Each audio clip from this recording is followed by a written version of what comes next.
चाइनिजहरूले एकदम नाक समाती खाइरहेछ है। हाम्रो नेपालीहरू पनि काम छैन फेरि। ल है दाइको खुवाई चाहिँ मरद छ है, मरद। त्यसै हाले पनि हुन्छ भाइ। ए त्यही हो भाइ। ल दियो ल यो चाहिँ चचेको मासु रहेछ। यो चचेको खाइदिउँ। हाम्रो भाइ छ यता, आमा कस्तो खतरा मुस्कान हो। दुईजना बहिनीहरू उता बसिरहेछ। दुईजना पनि आज एकदम राम्रो देखिरहेछ। हाम्रो भाइ छ यता, आमा कस्तो खतरा मुस्कान हो फेरि। चिन्ने पनि उता हुनुहुन्छ, आमामा हाम्रो चिन्ने फेरि एकदम रिसाएको जस्तो देखिरहेछ। हाम्रो भाइहरूले यता हेर्न थालिसक्यो। मसरुम हाल्नुहुन्छ भने मसरुम गर्नु, चिकन हाल्नुहुन्छ भने चिकन गर्नु। यहाँ त खाएर मात्रै नहुने रहेछ, सस पनि बनाउनु पर्ने रहेछ। सस बनाउनुतिर लाग्नु पर्यो। तैँले सस बनाएर खानुपर्छ अरे। हामीले त यतिकै खानु लाग्यो।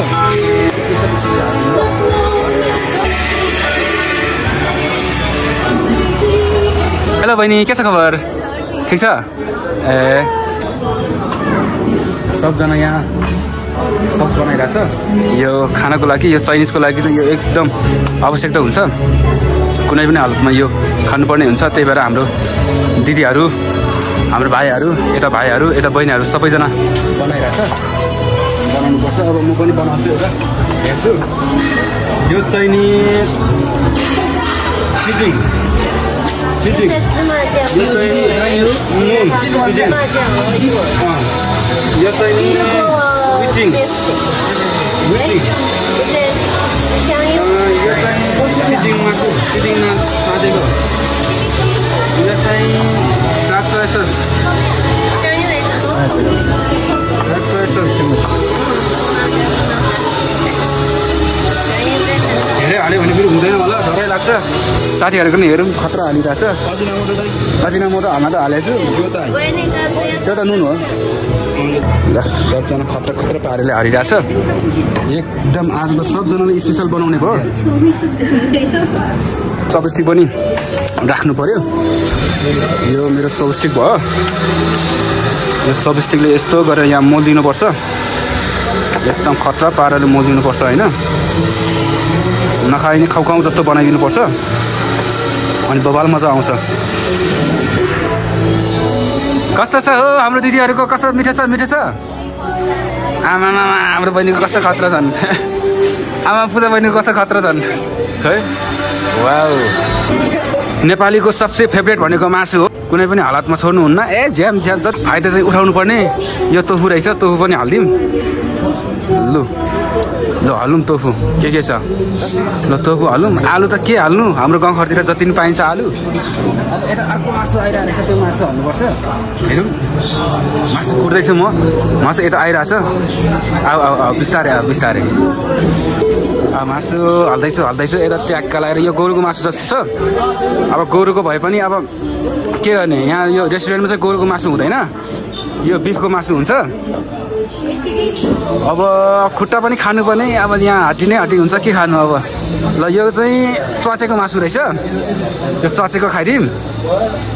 ल चचेको खाइदिउँ। यो खान सकेन भने फेरि फाइन पनि तिर्नुपर्छ अरे। हेर्दै जाउँ कति खान सकिन्छ। यो फेरि के को मासु हो? यो चाहिँ कुखुराको पाङ्रा जस्तो छ। यो पनि हालिदिउँ न त। ब्याकग्राउन्डमा चाइनिज म्युजिक पनि खतरा बजिरहेछ। यो काम छैन। यो त हाम्रो गाउँघरतिर जति पनि पाउँछ। नपाउने चाहिँ हालौँ। यो के को मासु हो फेरि? यो कुकुरको मासु हो कि क्या हो? अब मैले यो सक्दैन। पानी धेरै भएको जस्तो छ। यस्तो तातो हुन्छ, यो कसरी खाने हो? टु आवर अनलिमिटेड है भाइ। त्यसै हाले पनि हुन्छ भाइ। ए त्यही हो भाइ।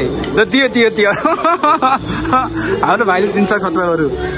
आमामा मेरो बहिनीहरूले हलेको देख्दा त मलाई कस्तो खुसी लाग्ने हो।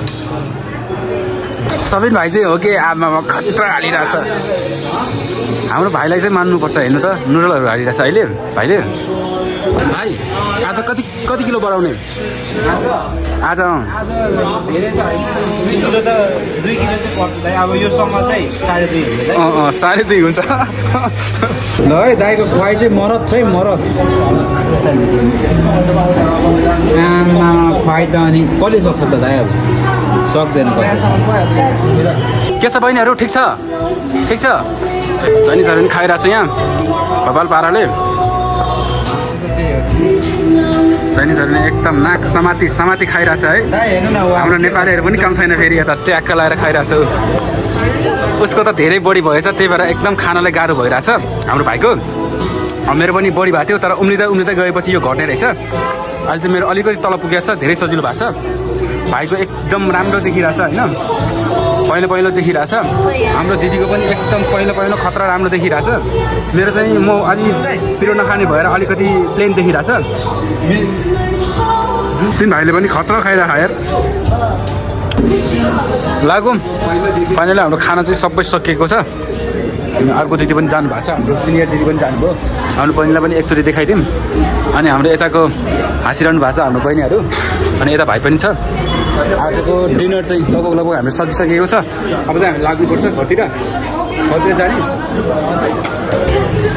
भाइको चाहिँ आज चित्त बुझाइ होइन, त्यही भएर अलिकति मलाई पनि चित्त बुझाइ होइन। के गर्नु है, गाह्रै छ। गएर खाने हो। ठिकै छ।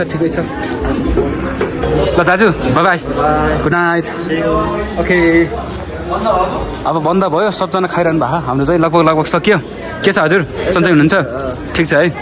एकदम मिठो बनाउनु भएको रहेछ, धेरै खुसी लाग्यो, मिठो लाग्यो। धन्यवाद। हाम्रो दिदी एकदम व्यस्त हुनुहुन्छ, कोसँग हो एकदम कुरो गर्दै हुनुहुन्छ। ल लाग्नु पऱ्यो नि त होइन। लिना दिदी अलिकति मुड अफ चाहिँ होइन, मुड फ्रेसमै हो अलिकति। अब विदाईको कार्यक्रमले गर्दा अलिकति गाह्रो भएको होला, स्वाभाविक हो क्या होइन। आजको ब्लग चाहिँ यति नै हो। लास्टसम्म हेर्नुभयो त्यसको लागि धेरै धेरै धन्यवाद। अर्को ब्लगमा फेरि भेटौँ। बाई।